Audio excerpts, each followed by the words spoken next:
All right. You know what it is? You know who it is? So today we got Jeremy here, Dr. Jeremy, right? Doctor of Sure. Physical Therapy. I met Jeremy not too long ago in a business seminar class that we're doing, Elite Vitality. We've been kind of working together for the past seven weeks now, I think, right? Yeah. 7 weeks to kind of help each other grow each other's businesses and just learn from each other and just better understand business. And it's been cool to kind of build these relationships with these people. And I wanted to have him on and just kind of let him talk, and you guys introduce yourself to people who listen to me, and then just kind of give some background and go from there. So anything you want to start off with? Cool. Yeah. My name's Jeremy. I'm actually a doctor of chiropractic, Chiropractic. uh, Okay. but it's all good. Yeah. So I started my own practice right out of school, which I know is kind of going against the grain, but I saw a huge gap in healthcare and what chiropractors do. So when I got out of school, I went on a couple interviews, and not only did they not offer what I thought I was worth, they kind of had the same old run-of-the-mill crack, adjust, stim, heat, and then Dude, I went to so my first experience with a chiropractor was really good. And then there was someone when we first opened the gym. There was a guy who was like right down the street from us, and right, I was like, oh, okay. I had a really good experience at the first one, and he was like, from there, he was like 40 minutes away. So like I stopped going to him. And right. this guy, like the first time I went there, he like sounded good. He was talking good, and then he adjusted me, and then just put me on like a bed and put stim on me, and I was like, Yeah. what the fuck is this? So, like, and I was like, is this how it's like usually goes? And then Yeah. I was like, oh, maybe it's just the first time, so I didn't say anything. And then we were trying to build a relationship with him to kind of uh, you know, have him send us clients and us send him clients. Right. I went the second time, it was the same thing. And I was like, oh no. I was like, Yeah. what did I get myself into? And Yeah. then, it's crazy that like, that's kind of all you get. And then Yeah. like, I see, I've talked to people like you, I talked to people like Mike in our class, and then we have a chiropractor that works out of our office, and, he's nothing like that. And Right. just kind of looking into that, it's like, how couldn't you offer what you guys offer, and Right. like from that perspective, and then I how personally think they don't know. I yeah, and like really they don't know. I worked in the worst of the worst. Like I've worked in a PI mill where, they're called ambulance chasers. Like they just care about people who get into accidents.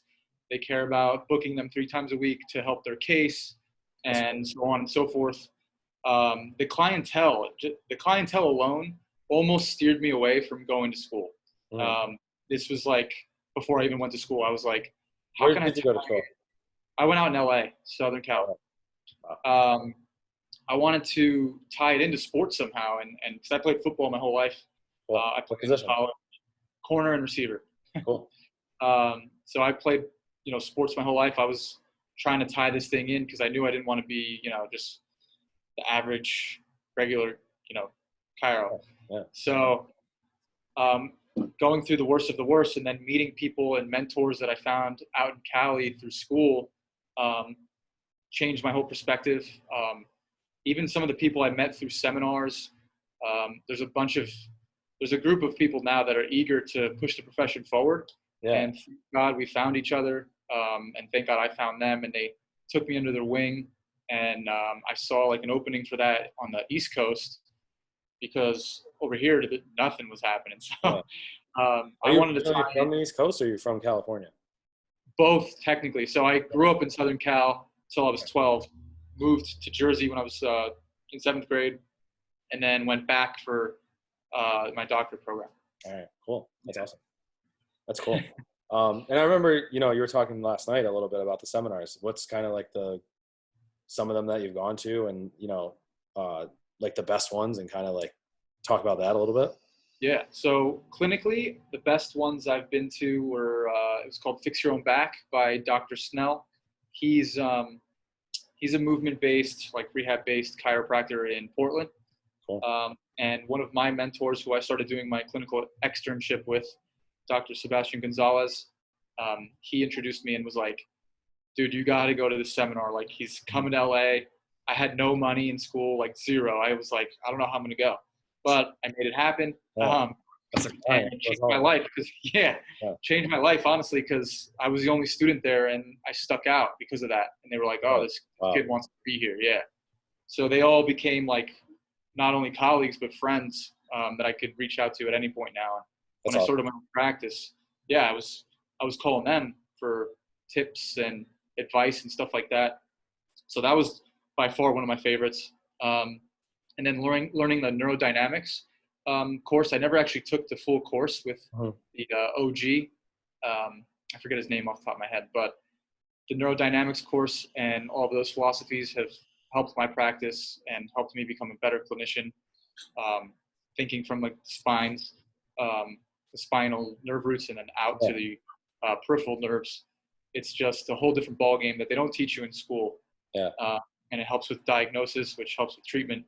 And then a guy named Bill Hartman, I haven't taken his seminar in person live yet either, but learning from people like them, it's like you continuously learn and you continuously like just realize you Yeah. don't know what you think you know. And I that's how looked into a learning. quote, or I heard a quote from someone. I don't know who specifically it was. It was from a local coach that I know, and like it was basically like as you learn more, you learn you don't know anything. Like it's just like the smarter you Every get, day. the more you realize that you don't know anything. Yeah. Um, And they're, especially like as a clinician, like when people come in and I'm like, oh, this is a bread and butter, easy shoulder injury. And then you dive deep into the weeds and you're like, wow, I could have easily missed that by getting overly confident with what I thought it was. yeah, And then, it forces you to go do your homework and your research. And it's never ending. yeah, and honestly, so being a trainer, I was very interested in going to PT school, and my college experience kind of turned me off to it, and like not because of anything specific, but like the program that I was in wasn't very good. It was just like a general human bio program that I took at UAlbany, which is the school by me, like the big school by me. Yeah. And it was just so generalized, and they were speaking in like absolutes, and like my nutrition class was like, you have to eat 2,000 calories and this is how you do it. And like, it was from an 80-year-old dude who Yeah. like was going to retire next year. And it was just Yeah. like, okay, like what is really truthful here? And like, as I started, the cool thing about school for me was, and I'm sure this is the same thing for you because, being in the positions we're in, it's almost like a personality trait to just like take it to like a different level. Yeah. And like when I was in school, it almost helped me out more being so general because I was like, that can't be right. And then I'd like look into it and like from my own experience kind of dial back and be like, well, it's fucking wrong, or like that's not right, or like, somewhere in between where it's like, yeah, I've had it work before, but I also haven't had it work. And like I feel it's the same way, and especially becoming a doctor in any aspect of like chiropractic, physical therapy, an actual like, or not an actual doctor, but like a medical doctor. Yeah. And like, so you pay so much money and you're like, this better fucking be right. Like, No, and that's then, the sad part. yeah, and then like you actually go to use it and you're like, wow, this is like maybe 20% of the time I can be like, yeah, like this was right. And then you're like, but half the time it's like, that's not, or like I Yeah. have to improvise, or like I have to actually be like, okay, like, I did learn this in school, but like, it doesn't make sense in that way. And you have to like figure it out yourself. So like, that's what really turned me off to being a PT. And I was like, do I really want to spend the money when I can kind of like learn? Obviously Yeah. you get a boost in credibility and you get a boost in, like you said, you meet people who are just at a different level and understanding. And then like, but to me, it was almost like, school is great. Like it gives you a lot of doors, but like, it's just, they speak in absolutes sometimes. And it just can't happen in that way. It's like physically impossible in your field, especially because Yeah. you're looking at so many different aspects of a person, and then you're perceiving it off of their pain level, which is completely different from your pain level and my pain level. And then you have to be Exactly. like, oh, well, like this is your problem. And it's like, I think this is your problem, but seeing as like movement assessment wise, this is going on. So this could be X. And Right. like, you know, Exact 100%. I always joke around, but I'm actually dead serious. I learned way more shadowing people and being off campus than I did on campus. you know, And I think my my competitiveness from like sports, I somehow like managed to bring that to like chiropractic. So term 4, after we were nose deep in all those books for a full 4 semesters, I was done with it. I was like, all right, it's time to actually put this stuff into like real life, because I'm getting like sick of just being here on campus and studying. So term 4, I was an animal, like shadowing everybody I could. By the time I was going in the clinic, I already felt like I was a clinician, and everybody was freaking out. I had seen so many cases by that point that I was just like, oh, this is what that guy did. Let me implement this, or I like what he did here. I'm going to implement that myself. And so by the time I graduated, that's the only reason I had the confidence to start my own practice, is because I put in the work outside of school. Yeah. And there's a crap ton of work that goes into school, so you have to kind of manage and balance and pick and choose your battles. But I knew that like the hardcore like knowledge and experience stuff like off campus was going to push me to be a better clinician. You have to jump through those hoops to pass boards and all that stuff and graduate. But I learned a majority of what I practice now off campus. Yeah. And like, seriously, like, to me, experience is going to be, no matter what, it's going to be the best teacher. And like, school is a really good starting point. Yeah. But it needs to be just that, which is a starting point, and not like a means to an end of like, oh, this is what I know and that's it. It's right. Like, yeah, this is a really cool idea, but like, how far can it be pushed? And like, where are the faults in the or where are the cracks in the foundation? And then like, when there are cracks in the foundation, how do you actually fix it? Because dealing with people, and especially probably yourself, I know you're a powerlifter, right? You said you kind of, so like being a powerlifter, you're pushing your body to a certain degree of stress. So like dealing with that is a completely different animal from, I bent over and I tweaked my back, and like, not in terms of like their problem is less than yours, but an injury with 400 pounds on your back is a lot different than an injury with, from bad movement your entire life, and like poor movement or not taking care of yourself. And like being able to understand both ends is the most important thing. If you can understand the GPP and like the regular person, then you're going to be able to understand the powerlifter and be able to help both of them. And that's where people like you, who like, it's refreshing to hear that. Dude, thought process, because like it's tough. There's so many bad narratives out there, because I'd like to give the benefit of the doubt that they truly don't know, like these doctors, especially the older ones. Yeah.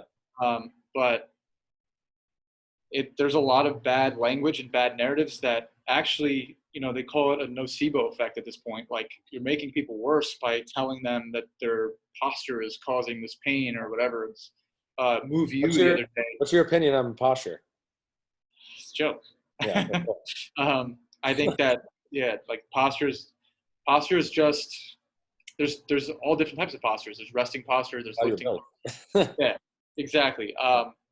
Move You the other day, this is hilarious, posted that your core shuts off for the high-waisted pants that girls wear. Is that what I saw a post about that today. And it was like your core, there's not a switch that just turns off your core or something. Yeah. And they have millions of followers. So that's like, as corny as it sounds, and it's just an Instagram post, millions of people see that and they're like, oh wow, my core can shut off. And then they see like Brett Contreras saying your glutes shut off. Like, just, there's a bunch of narratives out there, and clinicians are even worse at it. Yeah. Because they don't have the knowledge, or they don't have the empathy that most people like us from sports have. Yeah. They don't understand that what they're saying could impact someone to a huge degree down the road. And I've had a couple of those. I've had a couple of those. I don't know if you follow me on Instagram, but there was a thing I posted the other day. This girl was literally told that she was not meant to deadlift. I mean, 20 years old. Like, I had to work really hard to get that mindset out of her head. That's crazy. Yeah. And, it's terrible. But like I said, I give them the benefit of the doubt that they truly don't know. Well, like, even, you went through the Prescript Level 1 course, and like Jordan has said this, and like one of the early things they talk about is like diagnosing someone, and like you got to be careful because they live with it. And like, as soon as you sell someone something, it's like, that's a part of their personality. Yeah. And especially you. Yeah. Yeah. I've been actually, it's funny you say that. I've been purposely not telling people what I think it is anymore. Mhm. Like in school, they train you to do the assessment after the history, and then you do like what it's called a review of findings. So you tell them, what you found in the exam, explain to them what the diagnosis is, and blah blah blah. I've honestly been not doing that anymore, and not many people even care to find out. They're just like they're good with what I'm talking about. We have like really good conversations here that don't have to do with what the injury actually is, Mhm. and I honestly feel like they're getting better outcomes. Yeah. Uh, Instead of saying, "Oh, well, this is what I used to say." I think this is a disc injury. It's not like a death sentence, which I thought was also being okay. Yeah. But they still think disc. They still think it could slip out of your FMG. spine. Yeah, yeah. So I've been actually on purpose not saying anything unless they really want to know. Yeah. And same thing goes for MRI. Like MRI, I tell people all the time, does not change what I'm going to do at all. Yeah. And honestly, I don't ever refer anyone for MRI. Yeah. I don't care. Like They're if tough. it doesn't get better within like 5-6 visits, then we send them out. Yeah. Yeah. It's tough. It's especially when like I said, I almost, dealing with people in the capacity I deal with them, I'm not by any means like a physical therapist, but like I said, I treat myself as if I'm in those shoes, and like and it's not that I don't trust doctors, but like they have too much on the line, and they end up giving someone the rice method or whatever. What is it? Exactly, because they want to save And themselves. then you find out the guy who even invented that said it was wrong, and he's just like, and you're just like, oh Jesus, like, Yeah. like, and then Now it's meth or something. yeah, and then like it's just there's just things are changing so fast, and I think there's information just pinging every day. It's like this is right, this is wrong, this is right, this is wrong, this is right, this is wrong, and people are just like, I don't know what to believe. So like they find a camp, something works for them, and they're like, that's right, and then they're like, and that's wrong, and it's like no, because they're both right. And like I was having this conversation the other day with about CrossFit, and CrossFit is wrong in a lot of ways, but it can be useful. And powerlifting is right in a lot of ways, but there's some stuff that sucks about it. Exactly. And there's other things like bodybuilding. There's a lot that isn't useful for bodybuilding, but there's a lot that can help you be better in terms of staying healthy, looking better, feeling better, but like using all of them and not just shutting off yourself to the idea of like, oh, CrossFit's stupid because you do snatches for 100 reps. And it's like, yeah, but like there's a lot of other things in CrossFit that are cool that you could try that help with staying healthy, conditioning, understanding movement a little bit better. Right. Not all of it. I'd say about 20% of CrossFit's good, and like 80% of it's like shit. But and then like powerlifting, the same thing is like lifting heavy. You got to get strong, but you don't need to lift 700 pounds. Right. And like the movements tend to get pretty specific in powerlifting, and people don't step out of them enough. And then for bodybuilding, it's like isolating areas is really good, but it shouldn't be the only thing you do. Like there should be certain specific areas on your body that you're isolating and that come into the bigger picture and help. And then, looking at that, it's just, you get these camps and they're just like, I'm a power lifter. I'll never do anything else. And I'm a CrossFitter and powerlifting makes you fat. And they're like, bodybuilding's unfunctional. It's like, you're all wrong. Like no one's right. No one's wrong. The word camp is literally what I was going to say. There's camps. Yeah. And they're emotionally attached to them. Yeah, exactly. It's just like nutrition too, like paleo or keto. Like it's my way or the highway. Unfortunately, that's not how it works. Yeah, and like being in the the opportunity we have, and like specifically being like having the letters doctor is huge, and like people don't look at that. They look at it as like I shouldn't say they don't question it. They're like, oh, he's a doctor, he knows. Right. And it's like, look at their history, look at their background, look at their understanding of what it is that you're asking for. Like for me, I would never go to someone who doesn't work out. And like, I used to go to a chiropractor who doesn't work out. And I was like, oh man, like, how's this person supposed to help me?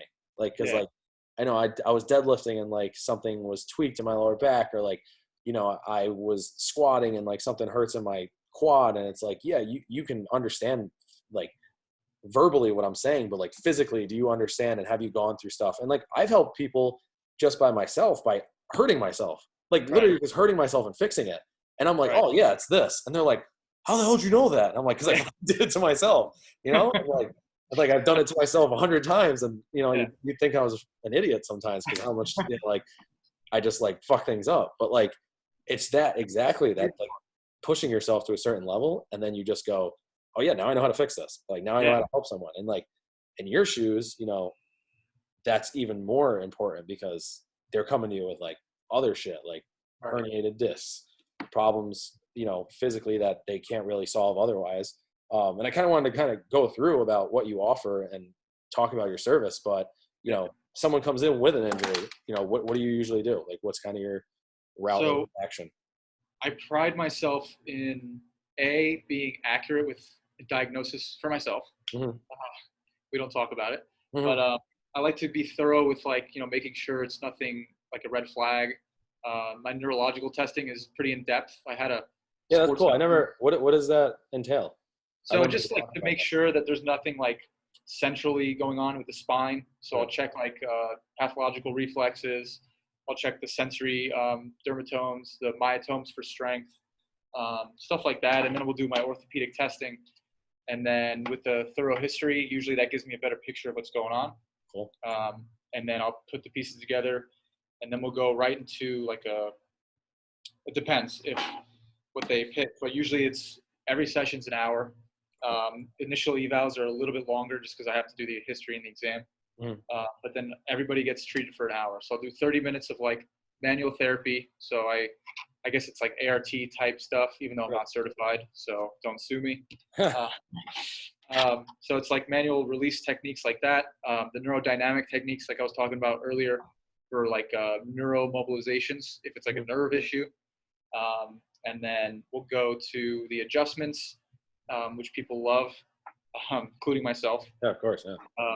But I have to explain, that this is the cherry on top. We're gonna now go out. So we'll do 30 minutes in the rehab room, which is a gym. Oh, really? Okay. uh, I I didn't know got you did really the rehab lucky. yourself there. I know you were talking about it. I didn't know you did it in the same session. It's cool. Yeah. So I do 30 minutes, typically 20 to 30, depending on each case. 20 minutes of manual therapy, 35 minutes of rehab, and then basically introduction to how the body should move, depending on each region. And I really don't have protocols. Everything literally is made on the fly. Okay. What I think is best for them at that moment, because level of fitness is important. Yeah. Experience with training is important. All that stuff is important, and I keep that in the back of my head throughout the session just to make sure. So when we go to the rehab, like I'm not throwing them to the wolves or I'm not making it too easy. Yeah. It all depends. So there's no protocols. There's no cookie cutter approach. You're not going to get a foam roller with a sheet. Nothing like that. It's all stuff that you can implement right away and hopefully get better. My whole thing is get you out of pain ASAP and then build up so that this thing never comes back. That's really cool. That's in depth. I didn't know you did all that. That's definitely really cool. Thank you. Yeah, and I mean, kind of diving into that next question, based on all that stuff that you do, because that's pretty in depth. Like what's kind of your, I guess I'll say, best piece of advice in terms of dealing with that type of stuff. So dealing with injury prevention and kind of I guess just an overall view at that. Like, what's your kind of best piece of advice? I always tell like I get a lot of kids that shadow me actually because they see my Instagram and the younger generation like. And you work out of a gym, right? Yeah. So Okay. which is ideal because that's where I thrive.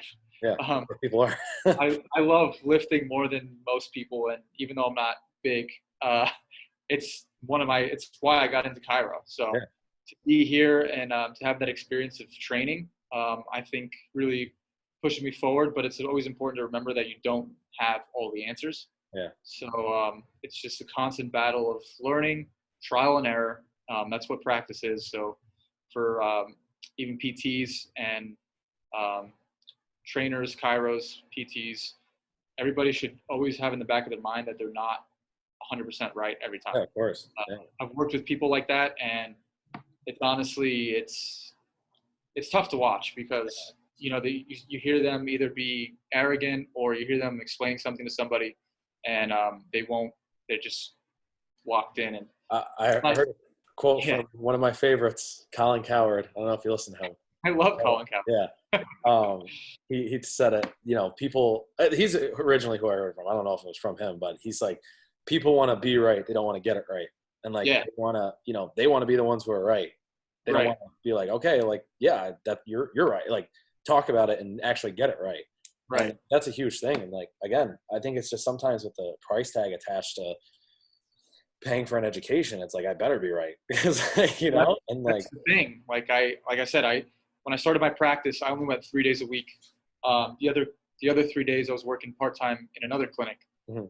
just to make ends meet.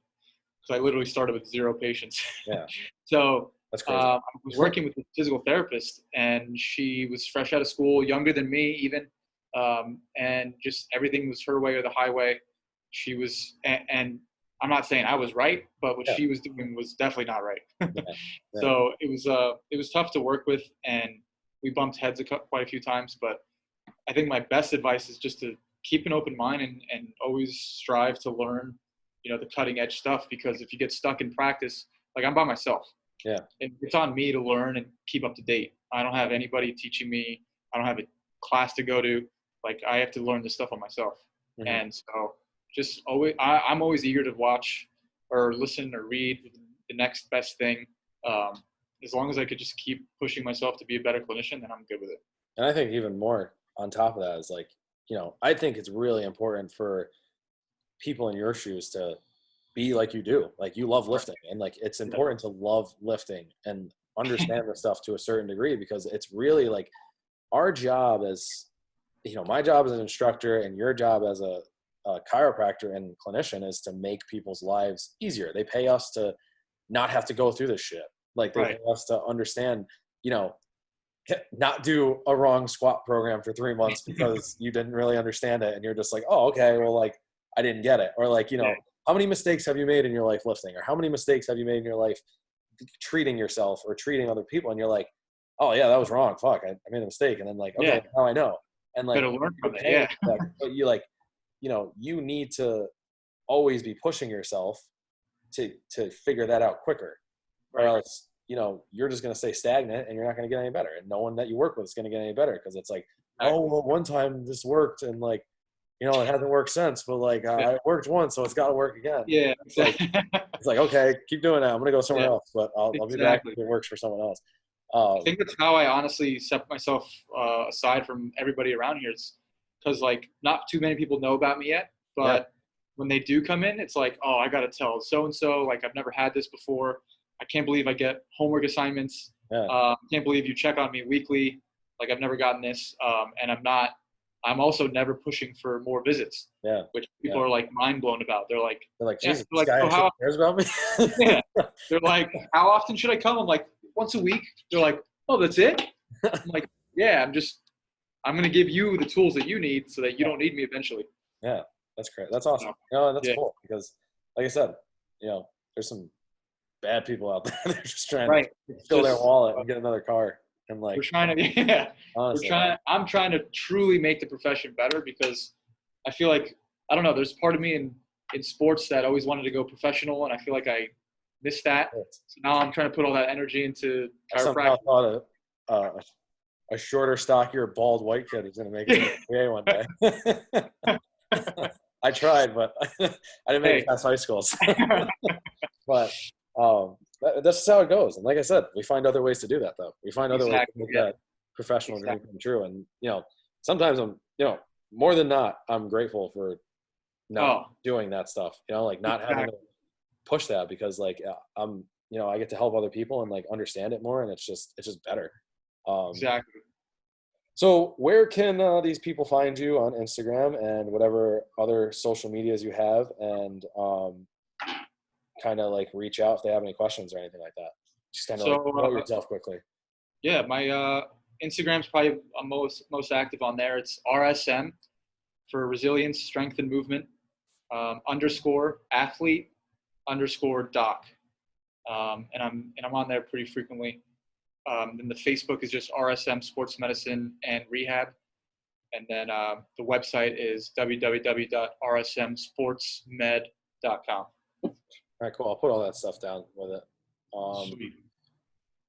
Yeah, this is cool. I mean, like I said, I'm just getting to know Jeremy just like you guys. So this was cool to kind of be able to sit down and like have this conversation with him. And it's been, like I said, it's been cool investing in myself, and I'm sure investing in yourself, and uh, better, meeting new people, like-minded people who just want to fucking get after it. Because like Exactly. some people just aren't Meeting about it, man. They're just not meeting about it. you meeting you guys, you and everybody in the group is. I have to surround myself with people like that because I'm alone a lot of the time. Yeah. Besides, How old are you? going 29. Yeah. So like just So around the same age, it's just one of those things. It's just like yeah, finding people that work. And like exactly. Yeah, that's one of my it's biggest really energizing. it's one of my biggest struggles is like a lot of the people that I'm around, like on a friend basis, like my age, are just still into partying, they're still into drinking. I'm just like, man, I just want to fucking work. Like until I How get old are you? 25. Oh wow, yeah. Yeah. So like, it's still a lot of people in that age that are still doing it, but Right.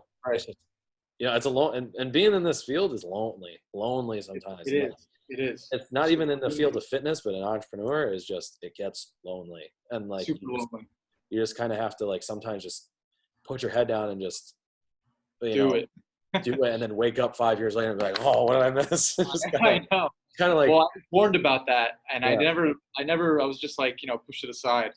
But it really is like even I just got married 2 weeks ago, so I have to say wife. But yeah, like even congrats. finding time to just go for ice cream, it's like I'm out of the office late now, like 8 o'clock, and now that I left the part-time job, I'm here all day. Yeah. So it's like You ever watch Bill Burr? I love Bill Burr. Yeah. You see his black and white one. I think it's called "You People Are the Same" or something like that. And he talks about being a parent, and he's like, it's basically just putting your head down for 25 years, and then you come out of the cloud, and he's like, you're just like, oh, what's changed? Everything changed. Yeah. And you're just like, music sucks. The kids. He's my I favorite. love Bill Burr. I actually saw him live in Boston. Did you? Yeah. He actually Amazing. came here. I saw him live at the Palace too. That was the place by me. But like, he was So like, I've only been to 2 comedian shows, and because they're kind of expensive, a lot of them. Like they're yeah, they are. outrageous. But his was like, I was like, I'm paying for it. I don't care. I'm going. He's my favorite.